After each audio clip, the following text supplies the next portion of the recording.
have a video, the video recording of this will be available on our website probably tomorrow. I'll send out an email tomorrow with a link so you can share this recording and knowledge with other people. But welcome all. We are glad to have y'all together tonight here on Zoom.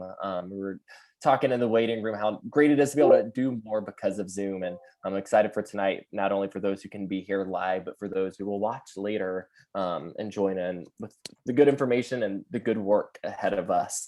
But tonight, Catherine and I are happy to invite y'all because we know that tonight's issue, the topic, the housing crisis, is a big issue. I was just doing some research before, kind of like pre-gaming for the knowledge we're about to get, and found a Habitat for Humanity report that came out this year that talked about how we were in a housing crisis well before the pandemic. I'm sure we will hear some more tonight, but especially with the pandemic, the statistics of affordability issues, of racial disparities in home ownership, all sorts of statistics about housing insecurity have only been exacerbated.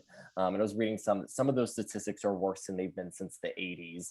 So I knew that we were not where we could be as a society, but I was unaware of how bad things were and how bad things have gotten with the pandemic. And we will hear more tonight because this is because of that, not just this year and this unprecedented time issue, but an issue that will stay with us. Well, when COVID is hopefully not stay with us, but if we don't seek to change, COVID going away won't make this go away. So we're excited to have John and Jim and Rachel with us tonight to talk about this. Catherine will introduce them here in a minute, but a couple more Zoom notes. Make sure to stay muted as you can until you have a question. So for the first hour of this, we will let our panelists talk. We'll have some guided conversation, but towards the end, we will open up for some Q&A. So if you have any questions throughout, you can throw them in the chat. I will be watching the chat and keeping those questions aside to ask at the end. So if something pops up, share with it whenever you'd like. And feel free to use that chat to get to me too if you have any tech issues, can't hear anyone, have any question. And yeah, I think that's all. So Catherine. Thanks, Tyler. I reiterate a welcome to everyone. Thank you all for making time to be here for this important conversation, in particular to our three panelists.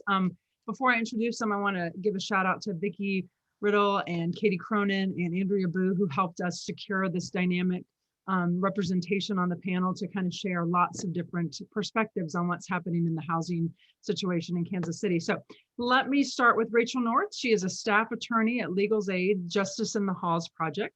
And she originally relied on volunteer opportunity attorneys from the community to assist renters in the Jackson County eviction docket.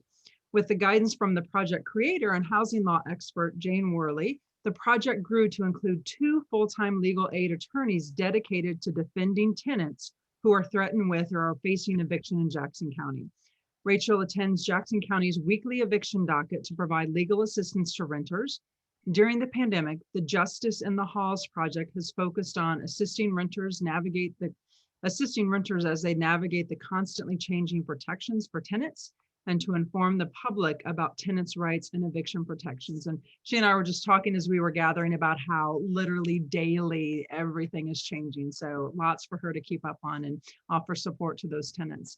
Jim McDonald is joining us. He has served with the United Way of Greater Kansas City for 33 years. I don't know how it's possible. You don't look like you could have been there that long. So his current role is the Chief Community Investment Officer, where he leads the community initiative programs that offer grants and other funding to community-based programs. A primary focus pre-pandemic was on affordable housing, and I'm sure that's still very much the case, but currently you're leading efforts that have helped bring lots of money, over a $20 million mark, to Kansas City to address multiple pandemic needs. So we're excited to hear more about all the work you and the United Way are doing, and are grateful for what you do. And joining us representing the city is John Wood. You have like the most titles, so I'm going to go ahead and share those because you really do have the purview of housing and so many other departments. So he serves as Assistant City Manager and Director of Neighborhoods and Housing Services Department, which encompasses 6 distinct divisions, including housing and community development, neighborhood preservation, the Kansas City Land Bank, the city's tow services, solid waste division, and regulated industry. So I'm not sure what fingers or what you don't touch with that role. He spent nearly 20 years in banking and the bank regulatory industries, and nearly 6 years with LISC as a senior lender and underwriter. John also lends his talents to various local organizations, including the Urban Financial Services Coalition Foundation, the Truman Medical Centers, the Community Advisory Committee on the Health Care Foundation, the Jacob L. and Ella Luce Foundation, and Kansas City Tomorrow Alumni Association. So we have, as you can tell, a very knowledgeable panel with lots of different perspectives on what's happening here. So let me ask them if they will just share from your particular vantage point, what is happening with the housing situation, the housing crisis, evictions, just kind of from your particular professional view to kind of get the conversation going. And I don't know if anyone wants to go first, or I can just pick somebody. Anybody want to jump in? Jim or Rachel or John? Rachel, I would just maybe start by underscoring the point you made that, or the point that Tyler made, that we had a housing crisis before the pandemic, and we have had for many years. I think many of you on this meeting are probably familiar with the stat that in Jackson County, we have about 9,000 evictions that are filed annually. That number's gone way down this past year because of the various eviction moratorium that have been in place, but that's just forestalling the inevitable. The moratorium will end, and when it ends, there'll be an avalanche of evictions. And Rachel can speak with this with more authority than I, but I'll just make the point that the moratorium was a good effort, and it's achieved something valuable, but it was ill-conceived in the sense that the feds allowed local jurisdictions to interpret the meaning of the moratorium. And so here in Jackson County, evictions are still being filed. People are still being sued for back rent. And then depending on which judge you get, you're probably still getting a hearing scheduled and your case is being adjudicated, and you may have a judgment issued against you. The only thing that's being prevented is the sheriff coming to put your belongings out on the curb. So I don't know, maybe Rachel, I've teed that, you probably have a lot to say on that subject, and maybe you want to take it from there. Yeah. So I'll elaborate a little bit. So back in September, the Centers for Disease Control and Prevention issued an order, which was a temporary halt on certain evictions. So first, to be clear, this eviction moratorium only applies to cases where the only issue is non-payment of rent. So someone who hasn't been able to pay the rent. So for instance, it's not going to stop an eviction based off of an alleged lease violation. And the order requires that a tenant meet certain requirements, things like they have to make under a certain income, they have to show that they've been using best efforts to obtain government assistance to help pay their rent, they have to show that they've been using best efforts to make partial payments if possible, they have to attest that if they are evicted right now, they will be homeless or have to move in with someone else that they don't otherwise live with. And like Jim said, unfortunately, while it has done some good, it has not by any means stopped evictions in the Kansas City area. Cases are still being filed for non-payment cases, which are called rent and possession cases. So they're still being filed. Hearings are still being scheduled. And in some instances, like Jim alluded to, trials are happening in these cases and judgments are being entered.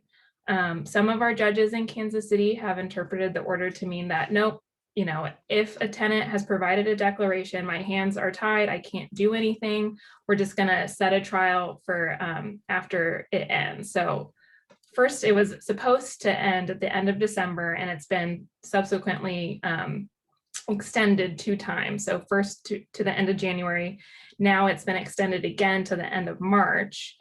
So some judges say, nope, we can't touch it until April, which that's our preferred approach, because it actually gives tenants time to try to get assistance from organizations like the United Way, try to get back on their feet and get caught up on their rent so they're not eventually evicted. Unfortunately, some of our judges here in Kansas City interpret the order differently, that they can proceed with an eviction, they can enter a judgment, but the only thing that they can't do is have the sheriff come out and force you out of your home, which having an eviction judgment, this is one of the things that the housing crisis existed before this, having an eviction judgment is completely destabilizing to an individual or a family. It completely impacts the trajectory of what housing, the affordability of the housing, the safety and health of the housing that they're able to get moving forward. So it's been good, but we don't really know what's going to happen come April 1st when it expires.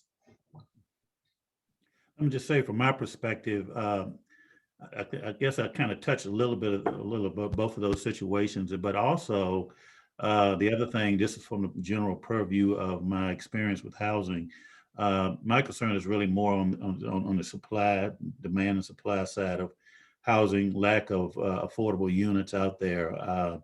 Many of the units that were once affordable are no longer affordable because a lot of those units are being taken off the marketplace, particularly single-family homes.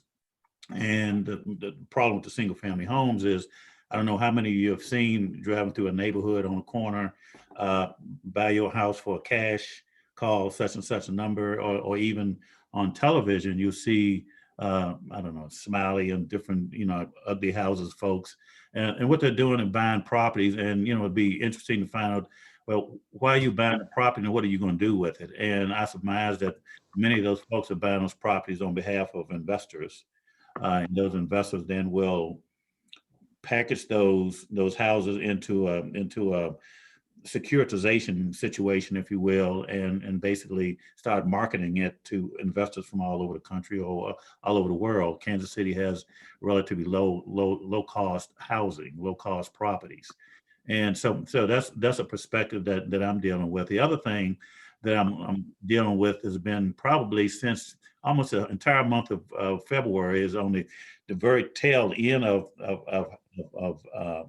affordable housing. That is people who are without a home and the unhoused, the homeless population.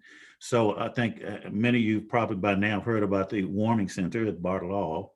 And I've been knee deep in that one since the beginning.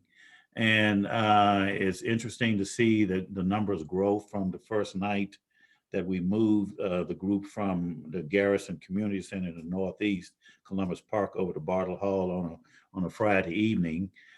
We started off with about 59 people. The last time I checked, it was just short of 400 people. And so it's a warming center. So it's basically a place for people to come to sleep, to get food. And we even rented a shower trailer to put it on the dock of Bartle Hall.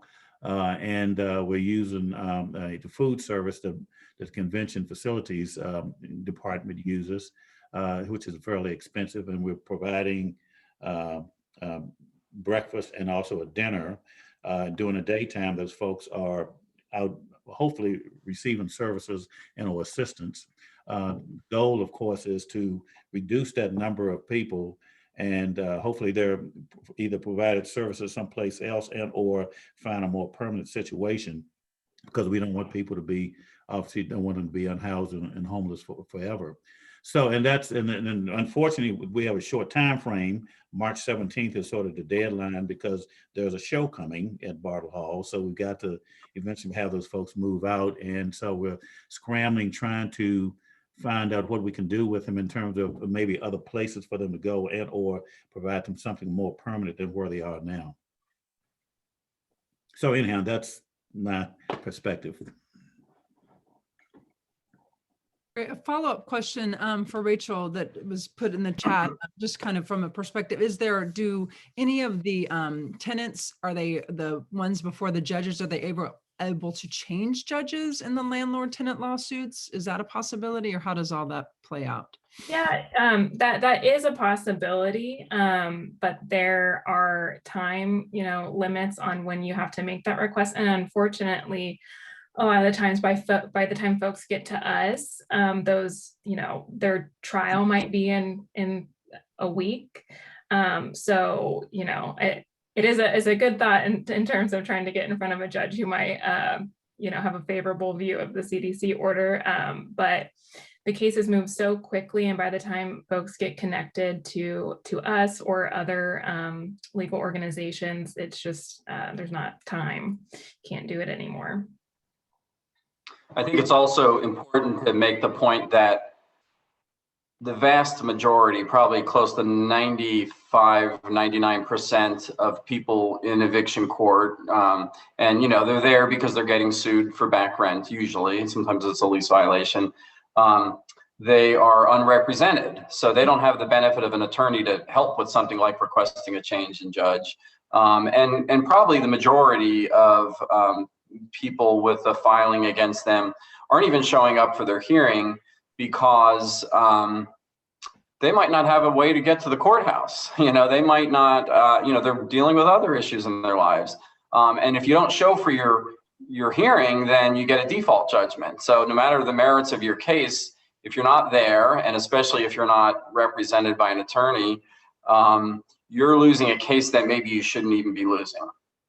Yeah, absolutely. I was just, Thursdays are when the landlord tenant dockets are, and I was just there most of today.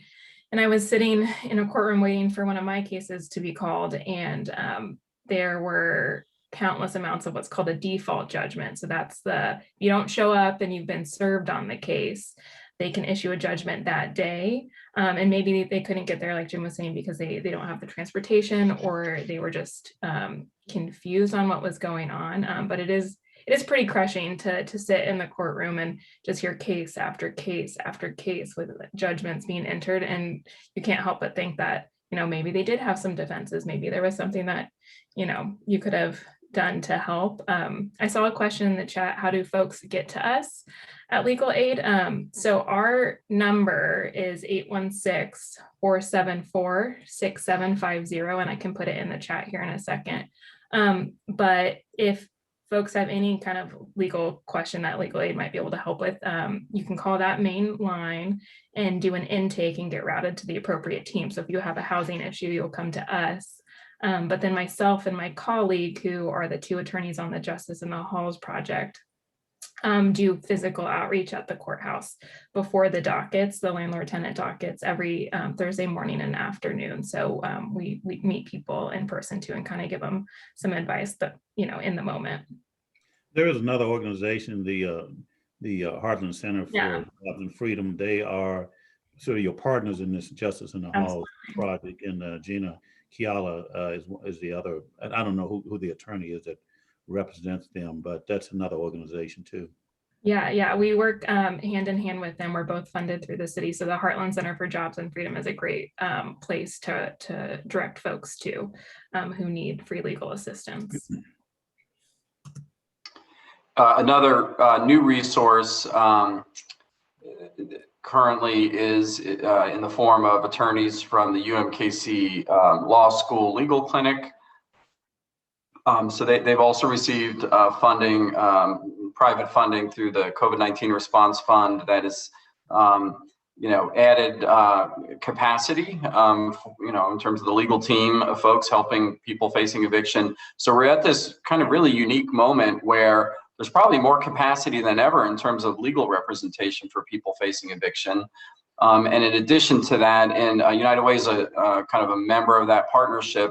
And the role that we're playing is in holding basically an assistance fund, you know, in a way that the legal organizations really can't because of, you know, conflict of interest dynamics. And so, you know, we're currently partnering with the legal aid programs to offer financial assistance to people facing eviction due to non-payment of rent. And so every day we're writing checks to landlords who are suing their tenants and who are being represented by these awesome attorneys to help, you know, to prevent those evictions. It's kind of heartbreaking. We did a look back at the eviction filings in the 16th Circuit Court over probably a 6-month period when we began this partnership, and so it kind of dipped back pre-pandemic. We looked at all the amount. We looked at the amount of money owed by people when they were being sued by their landlord for back rent, and we set aside a few outliers where there was just really extraordinarily high amounts and a few really low amounts, and then did an average, and it was about $2,500. So people are becoming homeless over the inability to pay on average $2,500 in back rent, and by setting up this partnership and offering this resource to families, not only we're saving their housing now, but we're preserving their ability to qualify as a tenant well into the future for many years to come. Because one of the first things, I think, as you all know, a landlord does when they're screening a potential tenant is to look to see if they've had a prior eviction, and if they've had a judgment against them, whether they ever, satisfied that judgment and paid off that debt. And if they haven't, more likely than not, they're going to get turned down. And the landlords who will rent to those households probably have substandard properties to offer them. And so, we're helping probably a couple dozen families a week avoid this fate through this new partnership. And it's been a real privilege to kind of be a part of it and to watch help offered to a limited number of families, because there's still many more that we're not reaching. But it's been a great opportunity. Yeah, well, we're so grateful for United's way work on doing that. And I can't tell you, when I get to call a tenant and say, hey, we've gotten the landlord to agree to take this amount of money to settle the case, it's going to get dismissed, and United Way is going to take care of it. I mean, they're so grateful. I don't think that there's really words to put into how important that is.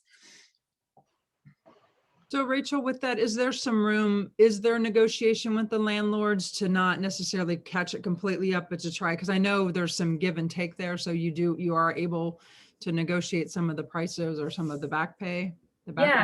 Yeah, especially if there's defenses. So, for instance, if there's bad conditions in the home that have gone unaddressed by a landlord, that would be a defense that you could bring at trial to the non-payment of rent. So, we try to get the best deal that we can. And if they agree to accept a partial payment in satisfaction of that whole amount, that's one way to resolve it. So, we're still out there advocating and holding landlords accountable for, actions that they may have been taking that have affected our clients.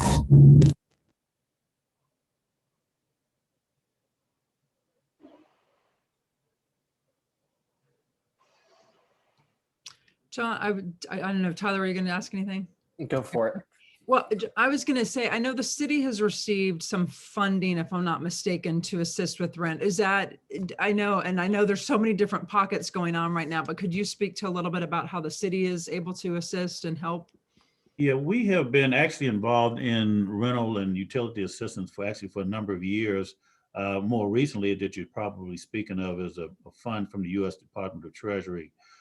We received about $14.8 million for rent and utility assistance, as well as rent and utility arrearage, and any trash that may be associated with that, with that bill.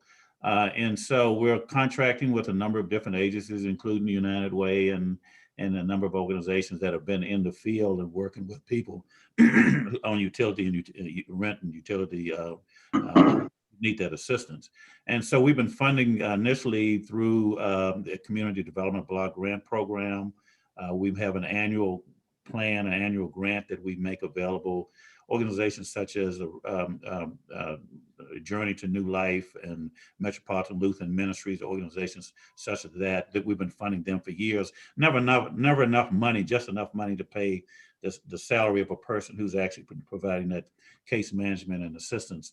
This money, the new money we received recently, again, $14 million, doesn't sound like a whole lot of money, but it is a lot of money, particularly when you have to spend it in a short period of time. And so the challenge is quickly getting that money out on the street, quickly creating contracts with organizations, quickly coming up with an electronic, if you will, application that can be universally applied and used by both landlords as well as tenants. And so we're working mightily with Jim. I see Jim a lot on Zoom calls, trying to set this system up. We're also working in conjunction with the Missouri Housing Development Commission, Jackson County, Clay County, a number of organizations and municipalities are working together to try to bring these dollars to the table. We're not the only ones with money. Jackson County, I forgot exactly, about $8 or $9 million. Clay County has a pot of money, and we're all collectively trying to address this problem. The issue is this money has to be ideally spent between now and the end of this year. So there's a lot of work to do, and a lot of good work to be done, and probably a lot of people who are going to fall into the category of needing this assistance. Assistance can go back as far as March of 2020, up through until at least through December of this year. So, anyway, we'll look forward to make it happen. A lot of work. Yeah, John, if I could add a little bit of a kind of a metro perspective to the information about the new Treasury Department program. So it was, funded as a part of the stimulus package passed by Congress in December. $25 billion nationally. For Missouri, it will mean a total of $400 million, which includes the city's $14 million and the county's share. And then in Kansas, it means $200 million statewide. And in Kansas, the Kansas Housing Resources Corporation will be running their program for the state. MHDC, of course, is running a program in Missouri basically for the areas that didn't get a direct allotment, so that the non-urban areas will be served by MHDC. One interesting point, I think, is that the federal government basically awarded jurisdictions, if they chose to, jurisdictions with 200,000 people or more, a direct allotment. That's where the city's 14 million came from. But they essentially used a formula that awarded about half of the jurisdiction's fair share on a population basis. They basically used a straight population, formula, as opposed to factoring in like need or poverty or anything like that. And so that means that for the Kansas City area, about half the money for our citizens has been entrusted to the state, and they're contracting with the Missouri, or they're using the Missouri Housing Development Commission as the vehicle to get those dollars out. And the MHDC has said that they're not going to spend any money in the jurisdictions that got a direct allotment until after we've spent our money down, which concerns me because we're all on a tight timeline, and it's going to be hard to get that money spent down by December 31st. Let alone doing it with some time for Missouri Housing Development Commission to spend some of our fair share of the money that they're managing in our jurisdiction. So my fear is that the urban areas will end up getting shortchanged if MHDC doesn't change its approach. So there are a number of us who are trying to kind of rattle the cages with the leadership at MHDC to get them to reconsider. And the main reason why they made that choice is there's a high bar set for ensuring that you don't duplicate service, and that you don't pay that we don't pay the same bill twice, and that we don't create a pathway for an unscrupulous landlord or a citizen in desperate situation to try and get assistance twice for the same need, essentially. But I think there are other ways for MHDC to make sure they're not duplicating service, and so the advocates are going to be pitching various ideas to that state agency to make sure that again that the urban areas where the majority of the need is don't get shortchanged. And this money is for households that are no greater than 80% of area median income, which if the 2020 HUD median income is about $86,000 for a family of four. Is $68,800, I believe was the number. So if you're 80% or less of that, and then you would qualify. Plus, you would have to have some financial hardship, like a loss of a job, or you potentially through COVID in particular, if you can prove that, or you show that you're behind in your rent, behind in your utilities, things of that nature, and you would essentially be in a pot to qualify for those funds. And you can access, I believe the city has, and I can't quote you the website, the webpage, but the acmo.gov website, the Department of Housing and Neighborhood Housing, there's a page you'll see, and you can see all the different agencies that are providing resources through this 14.8 million to help people who qualify for this program. Yeah, and one thing that we're seeing sometimes with, there's what's called ERAP right now, Emergency Rental Arrearage Program through the MHDC, that we've been talking about. It does require landlord participation. So sometimes, we get clients who call in telling us that their landlords don't want to participate in the program or accept money from a program. And so that's difficult to have to explain to tenants that, you know, when programs do have kind of strings attached in the sense that they have to provide certain information, that they don't have a legal obligation to participate in the program. So that can be pretty upsetting, obviously, for tenants when the money might be there and their landlord just doesn't want to participate. Rachel, I don't know if you. Go ahead, John. I was just going to. I'm sorry. You go. Okay, I was just going to say that on that one point, relative to landlords unwilling to cooperate, in this new program, this new, you know, $25 billion program, the $14 million the city has. The great thing is they included a provision that that in the event that a landlord refuses to participate, and by that we basically mean they have to fill out a form, they have to provide a copy, or they have to provide their tax ID number. You know, I mean, very simple stuff. The hoops are minimal that the landlords have to jump through. But if you have an unwilling landlord, the legislation that enabled this funding has a provision that allows for a payment directly to a household, which is great. Now we have to document that the landlord was unwilling to participate. You know, we'd have to like send them a letter, and then we have to like give them 2 weeks to reply. But then once that, you know, that has happened, we can document it and then actually cut a check directly to a tenant. I mean, that's not going to be too helpful for those households facing an imminent eviction, but it will potentially be a resource that we didn't have before. Yeah, absolutely. That'll make a big difference. But you're right. I mean, if their trial isn't a week, you know, some folks will fall through the cracks, but definitely an improvement over what we've got right now. Jim, while we're on the subject, I was going to ask about the landlord groups that are out there, Landlord Inc. and 2 or 3 others that are prominent in the fight with the KC Tenants. Are they participating in a program? Are we getting any feedback from them in this emergency rental assistance program? Yeah, that's a great question. I think the short answer is yes. So I've been in conversations with the leadership of the Landlords Inc. No, I think one of the important points that shouldn't be lost on us is this idea that many of the landlords they're not all multinational corporations. You know, they're not all owned by private equity. I mean, many of the landlords, many of the housing units are owned by what I call mom and pop landlords, for whom, you know, their rental properties are their source of income, or it might be part of their retirement strategy.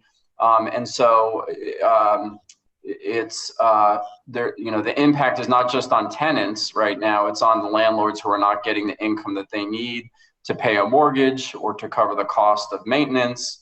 And so I think that is partly why Congress, you know, was intentional about creating a way for landlords to apply for assistance as well. Really, they're applying on behalf of their tenants who haven't paid rent, but this will create a revenue stream for landlords who, for many, you know, in many instances, have not been collecting rent from a subset of their tenants for many months. So United Way will be partnering with the one of the landlord associations in town to, you know, make sure that we have a clear pathway for for landlords to seek that assistance on behalf of their tenants. We piloted this concept in the fall with some coronavirus relief fund dollars that we managed for the county, and really with quite a lot of success. You know, the landlords oftentimes are kind of business people. They're highly motivated to get the money. And so essentially what we did is we allowed them to collect applications from their tenants on our behalf, and then submit a bundle of applications with a cover sheet that identified who the tenants are getting that help. And, you know, we very efficiently assisted, you know, in some cases a dozen or more households by working in that way with the landlords. We also were able to negotiate really substantial rent forgiveness from some of the landlords that we worked with. I can think of one example where we made we had a landlord with about a dozen tenants who owed $50,000 in back rent, and they agreed to about, you know, $15,000 worth of rent forgiveness for those households, and then we paid them whatever the difference, $35,000. So landlords will be an important part of how we administer these new dollars.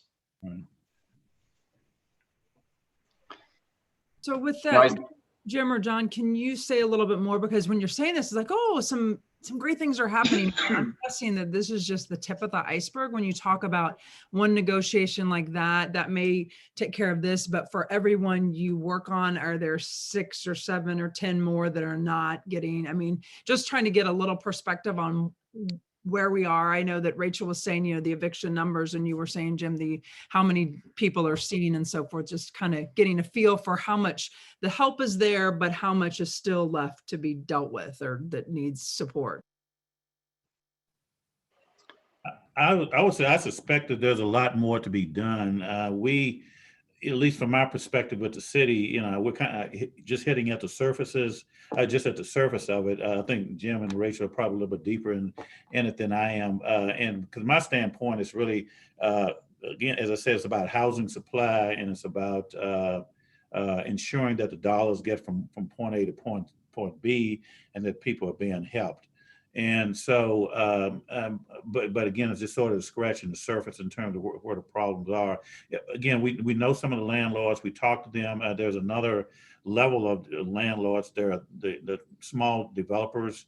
For example, the Missouri Housing Development Commission, like tax credit projects. We know of a project, for example, the Faxon School, which was about 30 or 40 units of housing for, I believe, for renters, and it was a tax credit project. We got a call from the developers, the owner, saying that they had to refinance their project because the tenants weren't paying. They knew there was a moratorium, so they weren't going to pay, and so they were just holding out. At the same time, the developer wasn't collecting rent, and they had a note, a $1.2 million note to pay, and then they also had a smaller $700,000 note to pay to the city for some subordinated mortgage we put into the project. And so they had to refinance, and it took us about 3 months to refinance it and take care of it. But that's just another level of sort of landlord developers who are beginning to feel a pinch of people not paying rent. And you kind of listen to sort of some of the other landlord groups, and the argument that they're making is that we want, we don't want to put people out.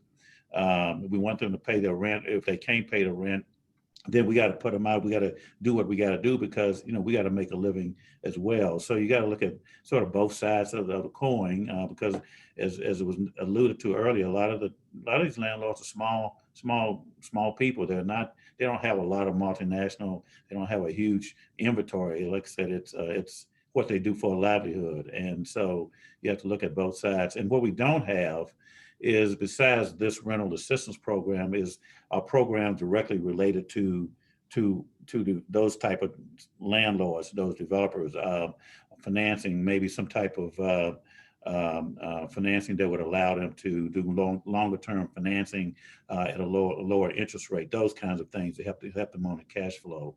I think that's something that's kind of missing in the picture from a long-term standpoint, and something that not just we as a city, but also something we would like to be able to work with the private sector financing organizations to kind of create that financing mechanism for that group of landlords and developers. I think someone asked about, subsidized housing in the chat, and I represent Tenants. I'm not involved in advocating for subsidized housing or things like that, like the city might be. But we try to direct tenants to, we have a list that we give out of properties that are subsidized housing, so their rent would be based off of their income. And unfortunately, the demand for that, especially right now with the increased job loss, the demand is just so much greater than the supply. And there's only so much subsidized housing, whether that's public housing. There's also a voucher program, but the waiting list to get a voucher can be years. So I definitely wish that we would have more options like that for our tenants. I think one of the problems with on the supply side is the cost. Is just it costs a whole lot of money to build something. Even the small homes with the veterans community out of 89th and Truce. I'd asked one of the the guys who have organized it, how much it costs to build and to basically supply it and put all the, you know, all the connections The in tiny houses. it was close to $100,000. You know, you would think it would be less than that, but close to 100,000. So, you know, one of the issues then is, are there other options to building? For example, container homes. I was in Southern California about two years ago at a conference. The Urban Land Institute had a conference out there, and we visited some. Basically, it was a homeless development, and it was about 20 container homes created and built into one big, like an apartment building, and it also had a service entity, and also it was a post office and a place for people to take care of their business and mailbox and that type of thing. And it was a different type of development. It was on a big lot, and they built this out of nowhere. And there was also a garden in the back. And I would like to see something like that. And I think, you know, we as a city, I would like to see us create some type of incentive for that kind of housing development, because I think stick built is important as well, but you know, stick built is expensive. Container home may be a little less expensive, maybe, or there's the modular type of building that we need to be looking at as well. I think we need to be looking at other ways of providing these units of housing. And as I said early on, the other problem is that there are investors who are buying up all the single family homes, particularly on the east side of town, because they can buy it cheap, and then they can, you know, again, securitize it and package it up and then rent them out for, you know, for a high rent and for the amount of money they put into these properties, which is not a lot. They charge high rents compared to what they invest in it, and that's problematic, and also takes away from the housing stock and availability of low cost housing.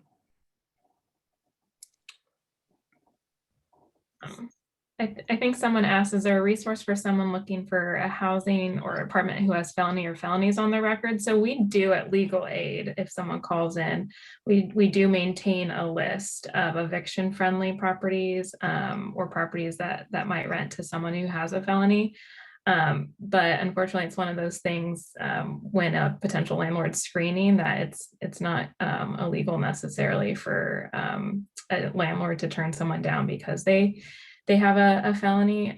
We always encourage our tenants, if it's something that happened a really long time ago, whether it was a felony or, you know, let's say a past eviction, to try to, you know, advocate for themselves and explain the situation. If it was a felony from a long time ago or an eviction from, you know, 5-10 years ago, and they don't owe that landlord anything else, you know, the best thing that you can do as a tenant is try to explain the situation. But unfortunately, with a felony, it's not necessarily, you know, there's nothing legal stopping the landlord from not renting to that tenant. Thank you, Rachel.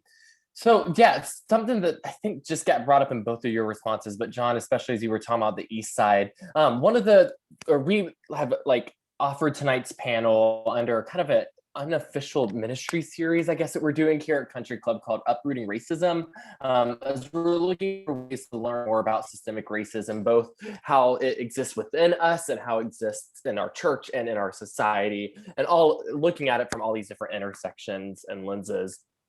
So I guess before we move to there's a bunch of amazing questions in the chat. So thank you all for those who are posting, but I wonder if we could spend a few minutes for each of y'all to talk a bit about the intersection between systemic racism and the housing crisis. We know there are statistics that show that there's something there, but how do y'all see this at play? How can you speak to this any further? Let me take a stab at that. You know, it was about a year ago, I read The Color of Law. Mm-hmm. Which was one of the best, you know, readings I've ever, you know, one of the best readings I've had. And in it, you know, and those of you who read that book before, and if you haven't, I would urge you to buy it, to read it, and study it, because it's a great historical perspective of the beginning of housing, and how people were segregated based on, and choices were made about whether you could get a house or not, even if you could afford it. A lot of times you weren't wanted in certain neighborhoods, certain communities, and it wasn't just the private developers who were promoting and pushing this concept. It was also the federal government, the state government, the Supreme Court, the government officials who ran these agencies, and sometimes the presidents. So it was that's systemic, institutionalized racism, and it was backed by law. I mean, that was the law. And so years later, we are still, I think, feeling the effects of that, even though it's many generations ago. But if you weren't given a leg up in terms of creating wealth and learning how to buy a home and to own property, and then pass that down to your children and your children's children, which, a lot of people, that's how they gain wealth and learn how to, be sophisticated in terms of financing and equity and building equity. That was the basis of it. And so the color of law gives you an entire historical perspective to the day and how it's all connected. And that is kind of where we are. I mean, that's and we're still dealing with that many years later. Yeah, that was funny that you brought up the color of law, because I actually had that in my notes as a something that folks can do to kind of dive in and learn more about systemic racism and how it's impacted housing.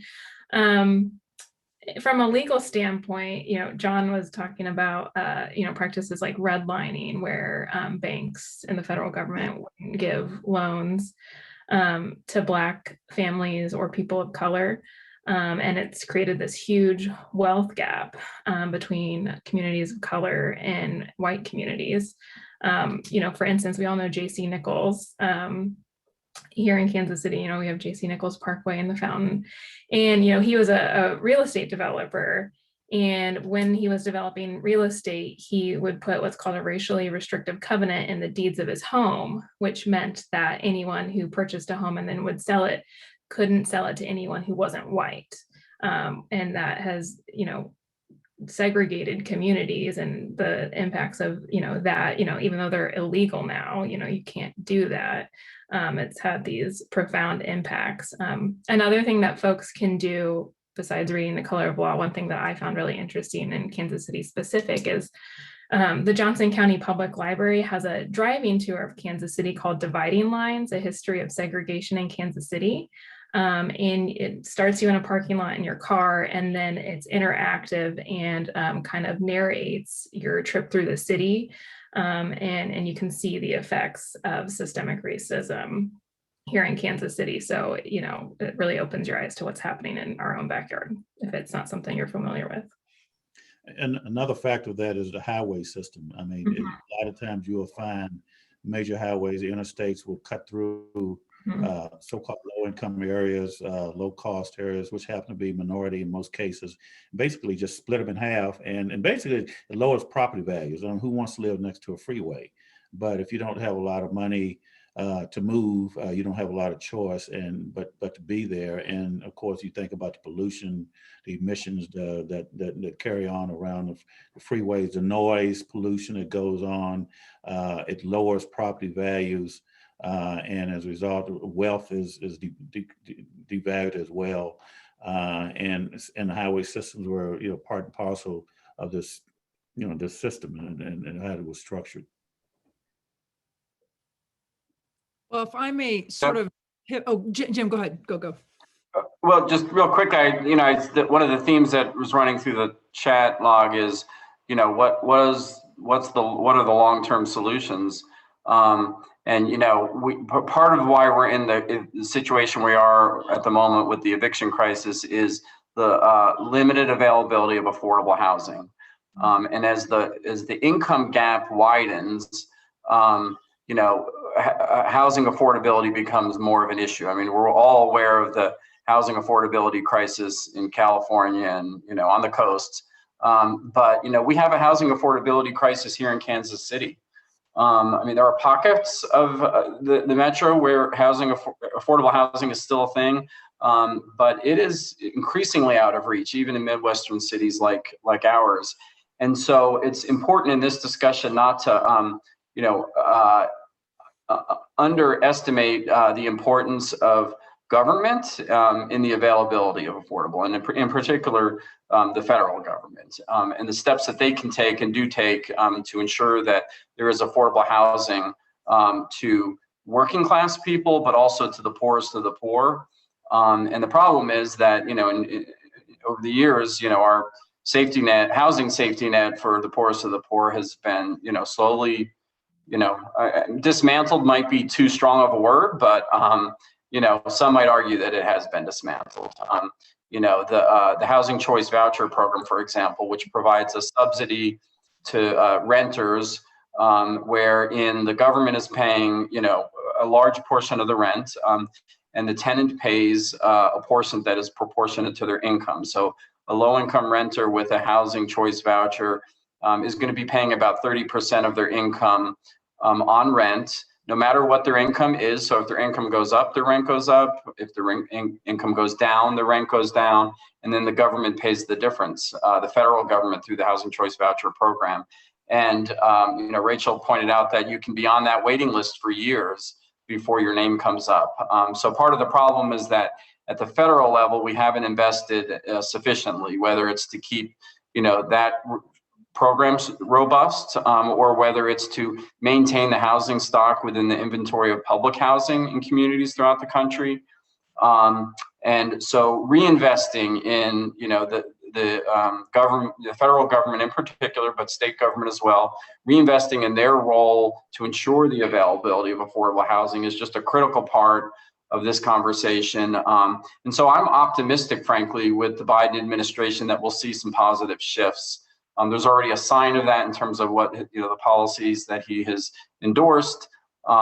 His new stimulus package that he's trying to get through Congress, which, by the way, would set aside an additional $25 billion for rent relief in the program that we talked about earlier.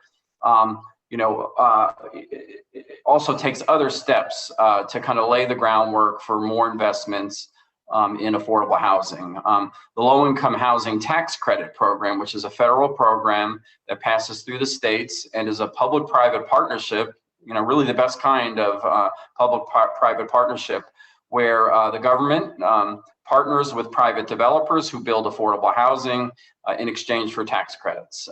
And so, public policy and decisions by our policymakers and elected officials, if you're ever feeling powerless to do something to help your neighbors who are in need, one of the best things that you could do is make sure that you're being informed about who you should vote for when it comes to these kind of issues, because there's a clear divide oftentimes in the choices that we have on election day around the fate of programs where the government is playing a role in ensuring the availability of affordable housing.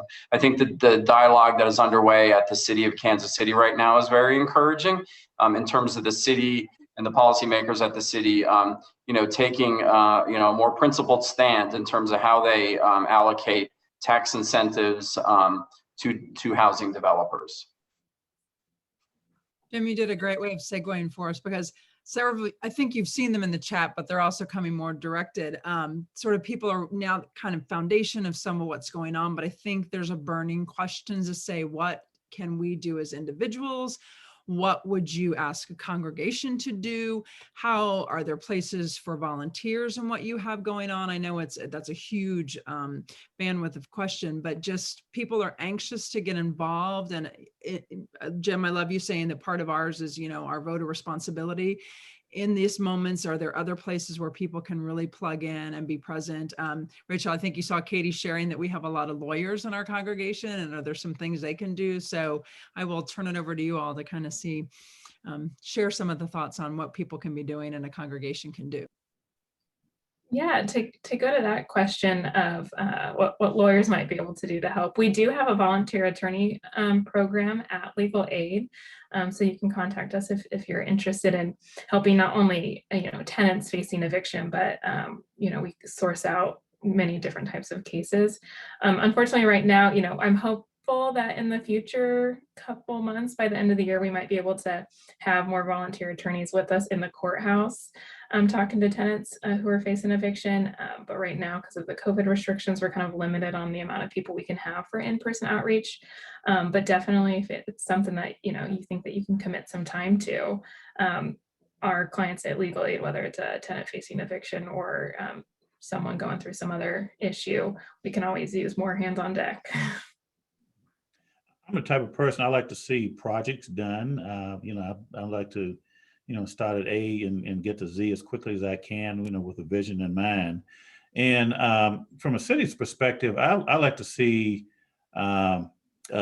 maybe the partnership between organizations, maybe church organization and a neighborhood where there are, because we also have not only, one of the issues with lack of affordable units is lack of units, period, where we have vacant properties, a lot of vacant properties in certain neighborhoods that could use some infill development and or some ideas. Maybe some of you are former or retired construction executives. Maybe some of you are retired engineers or engineers or working, practicing, or lawyers or whatever the case might be. What does it take to build a house? What does it take to come up with a develop a concept of financing a house or a couple of houses on a block where there's an active neighborhood association? And perhaps the challenge would be then let's identify one of the neighborhoods where the city, for example, may be involved, and we have some things going on, but we could use a little more assistance. For example, and I'm thinking about a neighborhood such as Key Coalition over by Morningstar Church, maybe partner with Morningstar Church and look at some of the vacant lots that we have near that church along 27th and Prospect, 27th, 28th and Olive. Let's build a couple of houses. Let's figure out ways to reduce the cost to a developer of building a house from an architectural standpoint, from a hookup to the utility standpoint, and from a design standpoint, how we can get some of these things through City Hall, through city planning a little bit more quickly to cut down the cost of permitting, those kinds of things. And let's build a couple of houses and cut the blue ribbon and do a project or two. That I would like to see something like that. I'd like to just offer that, in addition to voting responsibly, the other thing in the political space is to make your voice heard as a constituent.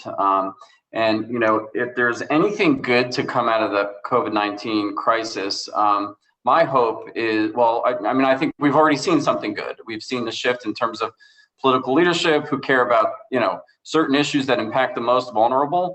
But I think it has sort of restarted a conversation around the wealth gap in our nation, income inequality, and all of the different, components of the safety net in our country. And let's face it, while churches can do powerful things, and I see it every day in my work,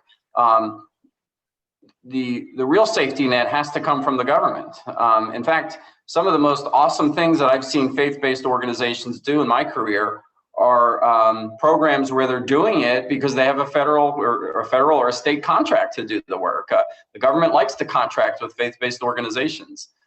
So right now, I feel like we're at this moment where there's the opportunity to kind of shift the dialogue around the nation's safety net and make some good things happen. I think the conversation around using legislation in the coming months to change the federal minimum wage. I mean, that's one of the most powerful things that could happen as a result of the pandemic. If our Congress people hear from us that this is a value that we have as voters, I think they're more likely to support a package that includes an increase in the federal minimum wage, which I don't think has been increased in at least a decade. It's not keeping pace with inflation.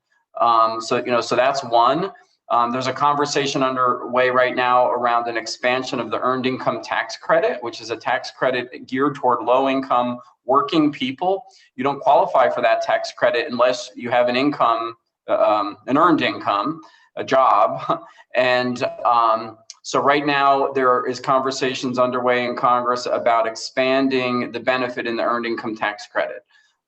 There is, I think, legislation that's been introduced in the current session of the Missouri legislature to create a state earned income tax credit. It's been a pipe dream of low-income advocates for generations in our state. and we haven't really come close to enacting it, and in recent time anyway. And so probably for the first time in a generation, I think we might have actually had an earned income tax credit at one point, but we haven't for many years. And so the current Missouri legislature, which is obviously controlled by conservatives, is contemplating instituting a state earned income tax credit. If our legislators hear from us that it's important to us, they're going to be more likely to pass it. The state of Kansas has had a state earned income tax credit for many years.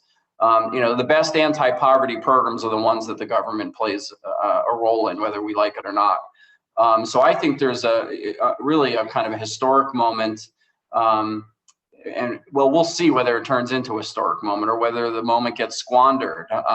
But I think there's the real potential to see some reinvestments in our social safety net as a direct impact of this kind of increased awareness of the income divide that we have as a result of the pandemic.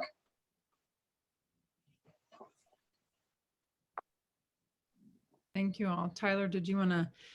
That's a lot, and we want to jump on all of those opportunities. I think Tyler was going to try and address a few questions that we had in the chat, maybe get you guys to respond. Yeah, no, thank you for information, both practical and just advocacy. There was always more advocacy to be doing. But yeah, we've seen a number of great questions in the chat. I think a lot of them have kind of been answered, if not directly. And all of y'all watching, if you want to add more questions, please feel free to. But one that we got was regarding KC Tenants. I think a lot of us in the church are familiar with their work. We've supported them before, but where do they fit into the picture? And have y'all partnered with them? I know people who are involved with them, but I don't know much about KC Tenants myself. So yeah, what's y'all's experience with them and their work in this greater picture? Well, it was the young lady that helped organize them, Tara Reckerfield. She was the one who did the initial eviction study a few years ago for Kansas City, to kind of got the conversation started about the high eviction rate here in Kansas City, Missouri. And my impression of her is a very smart lady, very smart person, and very organized. And she is to me is a professional organizer, and has done a great job of putting together a team of people who have like-minded folks who have issues, who have had some issues in the past. Either I got the impression, have been homeless or at risk of being homeless, or certainly many of them housing insecure. And at the same time have the same, I think, probably philosophical approach to helping people and wanting to help people, and be very, very in tune with confrontation, if necessary, by any means necessary, to get government and City Hall to take action. And I think they've made an impression on our mayor, obviously, because they have been to City Hall more than once, and they have been to Jackson County quite often. I can see them from my window. I'm on the 4th floor looking directly at Jackson County, so I can see them all the time, as well as the homeless camp at the bottom of the stairs down there on the south side of City Hall. And so they've been very, very much a sort of a catalyst, if you will, on this issue of evictions, and also as well as homelessness. They've on both sides. I mean, there's a connection there. And so from that standpoint, they have been probably to some folks refreshing, because they brought a new energy and certainly a new fervor to the conversation. And I think they have, if nothing else, have made the issue of the unhoused and homelessness and eviction a front page issue, a daily issue, a minute-to-minute issue that can't be ignored. So I give them credit for that. And so they are, I would say, from that standpoint, a catalyst and certainly an advocate and a provocateur, if you will, of issues. Yeah, no, they're a great advocacy group for grassroots advocacy group that's lifting up tenants across the Kansas City community. And someone actually mentioned in the chat that they were pretty instrumental, or they were instrumental, I think is the right way to say that, in passing what's called the Tenants Bill of Rights. That is some protections, some extra protections for tenants that apply to those tenants living in the Kansas City area. So that was amazing to see passed not too long ago. recent history. And I think what that's done, is spurred the city into action to actually, I would say, call it an office of tenant advocacy, if you will. Out of my department, we have staff to help provide assistance on the tenant side, as well as trying to make a connection with the landlords, because from our standpoint, we're not taking one side versus the other. It takes a village to raise a child, of course, and so we need really both sides, and we need to figure out ways to align both sides, so both sides can work together. It's not so much I'm gonna just get in your face and call you whatever, a bad landlord, or the landlord is trying to create some way to get back at the tenant associated, or the KC tenants. It's really about helping people to get into housing and more affordable housing.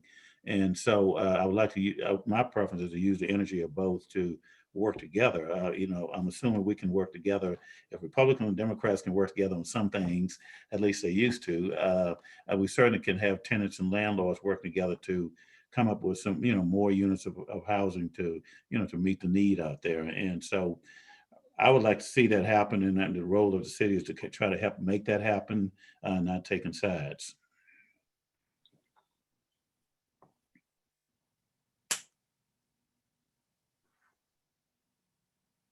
Thank you. Thank you. Thank you. And as someone posted in the chat, we provided some seed money for KC tenants, so they are close to who we are as a church. And yeah, John, I think you nailed it. There's all issues require a complex project, attacking it from all sides. And it's cool to see where they fit into concert with the work y'all are doing. So if y'all panelists, feel free to just jump in with anything that's on your mind, but I do want to open up to, if anyone wants to unmute themselves and ask a question that hasn't been asked before. I have a couple more that I can use to poke conversation, but you are welcome to unmute, jump in. Daryl Cantrell, Micah Ministry. I have a question for Jim and John. Does the city of Kansas City have any vacant lots? Jim, you mentioned about the container homes, and they come in 20 foot and 40 foot, and they're 10 foot wide. A container makes a nice home. I built one in Haiti, but I guess the question I have, if the city had any lots, and if they had lots, could they meet code in that neighborhood? You mean can a container home make code? Yes, that's what I'm talking about in certain neighborhoods. Yeah, they can. I'm aware. I know there was and I forgot the lady's name. Debbie Greenberg, is that her name? I believe she built one. I think there's one at 59th in Charlotte area. I think that was her home, but she also bought some vacant lots over in what we call the Washington Wheatley neighborhood, around 20th and Agnes.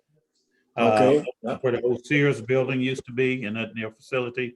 And so she built one over there as well. And she bought about 3, 4, 5 lots, built one container home. I think she would have done better if she could have built at least 2 or 3 more to create an economies of scale. She built one and stopped. And I think she ended up leasing it out. The intent though was she was going to build several. So yeah, you can build those, and they are available, and they will meet code. And so we would like to see more of that as an experiment. And we do have a lot of vacant lots. We have about 3,000 vacant lots. Well, right now is a good time to buy a container because the container business is down. But you got to be careful whenever you buy a container. They got to be in good shape and they don't leak. But you know what I mean. That's not a problem. I bought a couple of them sent to Haiti. But it's something that we want to talk about. Maybe I could reach you and John, and maybe we could sit down and have a conversation, and we might find some organizations that would step in there and get a good landlord that would take it and manage it. Well, one of the things that we're actually thinking about doing is to try to identify some lots that are close proximity to one another, next to one another, across the street from one another, And we would really love to work with somebody who's interested in developing some, and we could probably help out on the, we could almost give the land away and then work with them on maybe the utility hookup and that kind of thing. Yeah. Write down a cost of the development to get those built, and then also help maybe even market the idea of getting people in those units.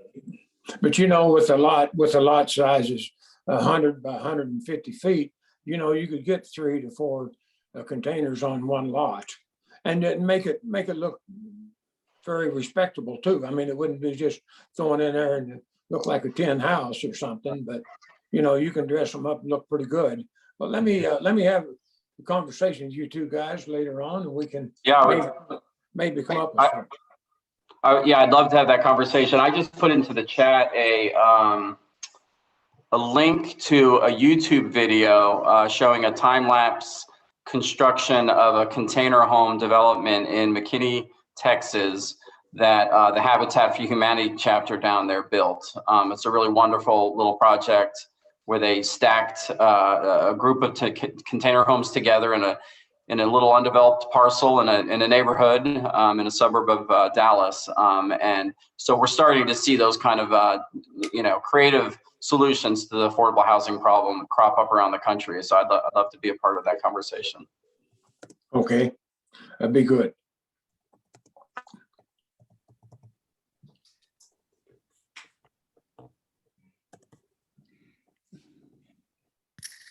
We love good connections. What other questions or comments are out there in our group?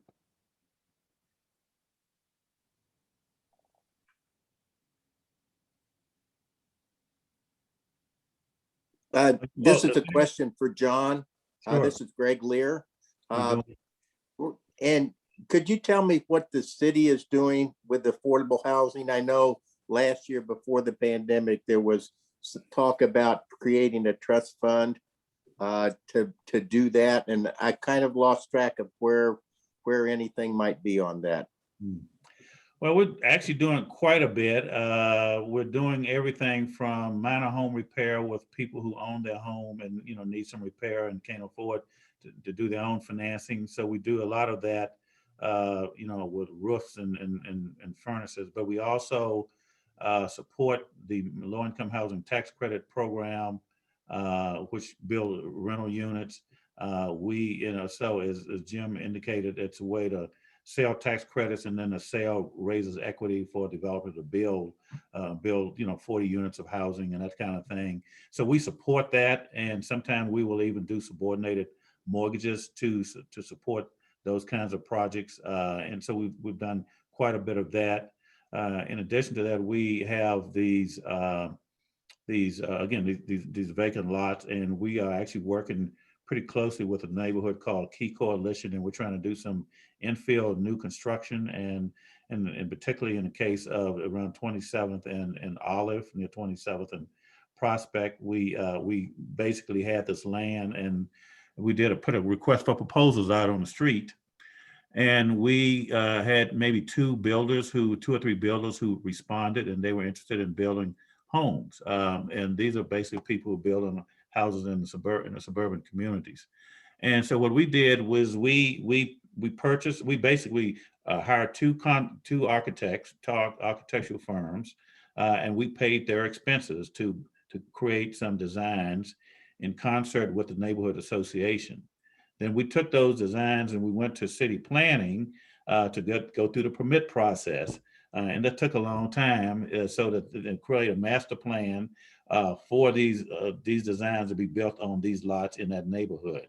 We also sold these lots to the bill. We're willing to sell a lot for $300, no matter the size of the lot.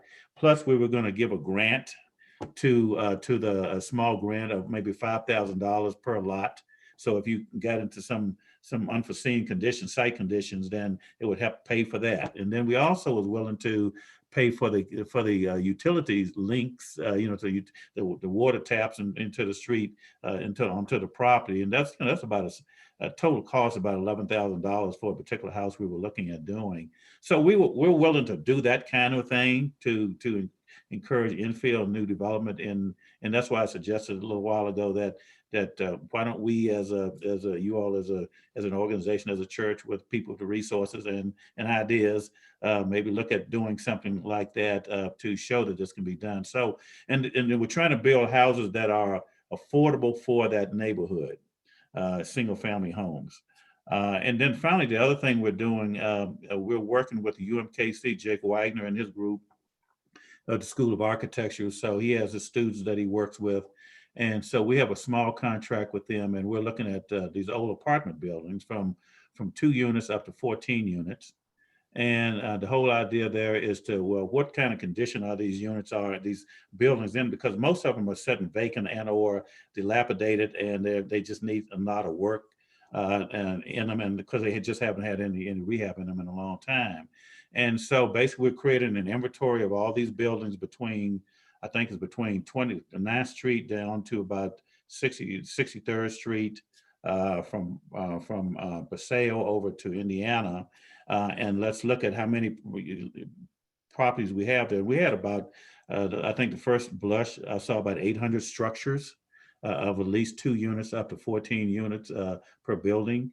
And many of these buildings needed help. So we're willing to do that inventory, find out who owns them, what kind of condition are these properties in. Let's do a pro forma on how much it would cost to rehab that property, and then understand what that total cost is. And let's then work with the private sector, particularly on the banking side, to see if we can develop a way that the city can work with the banking institution to come up with a working capital fund, because these properties are owned by the small local developers, small rehabbers, the small investors are local, who probably need the help, because a lot of these properties will not qualify in terms of their collateral value.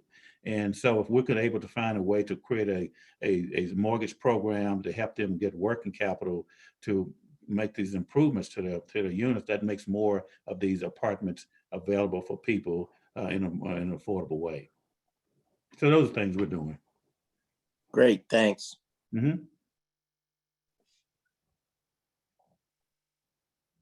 Well, I think I will invite our panelists to give us a final thought, and then we can maybe say thank you. You guys have provided so much great information and lots of things to churn and think about, and places where both our congregation and as individuals we can advocate and be invested.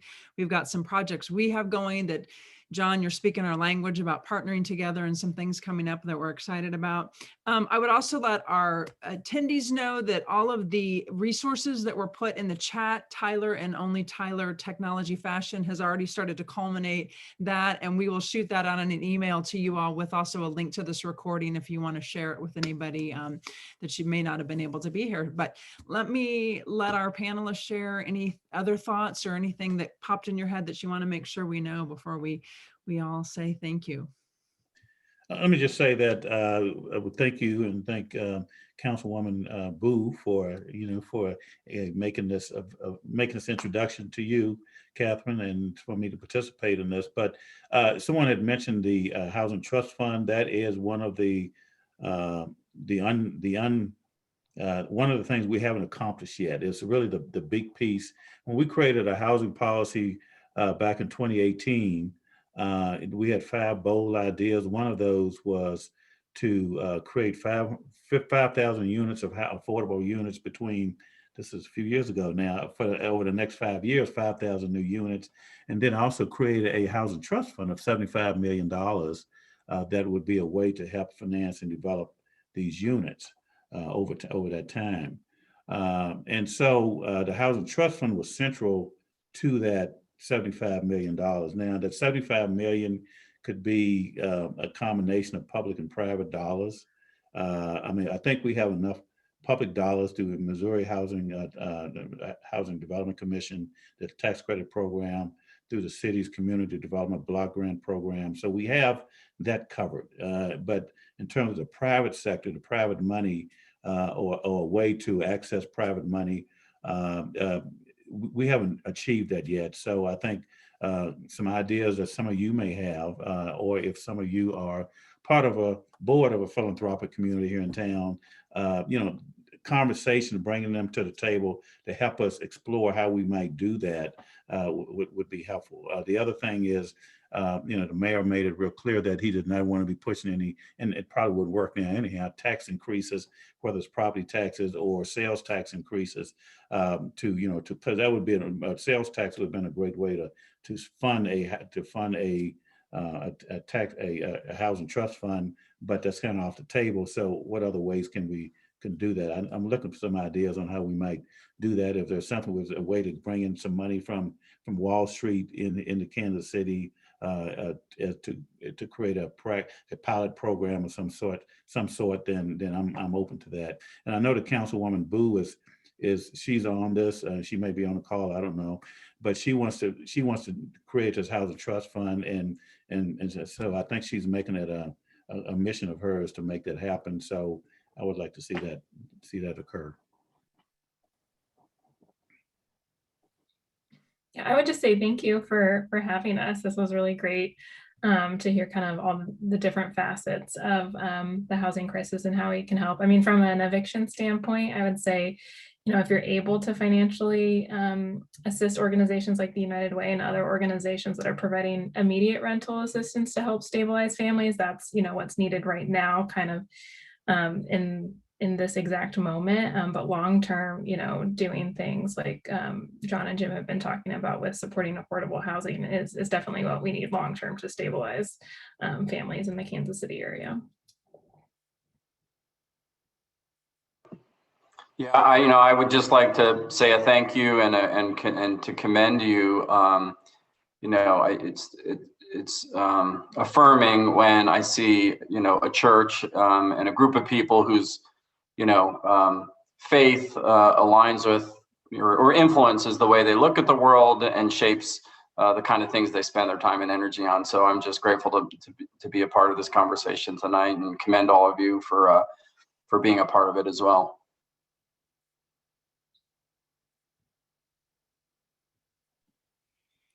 Tyler, you want to bring us all on screen for a goodbye? There we are. Well, thank you, John, Rachel, and Jim, for your wisdom and for being a part of this conversation, because we do seek to be a community of faith that doesn't divorce faith from real life, but sees that we can partner with God in creative transformation in amazing ways. So thank you for your wisdom and your opportunities. Catherine. Thank you all. Thank you.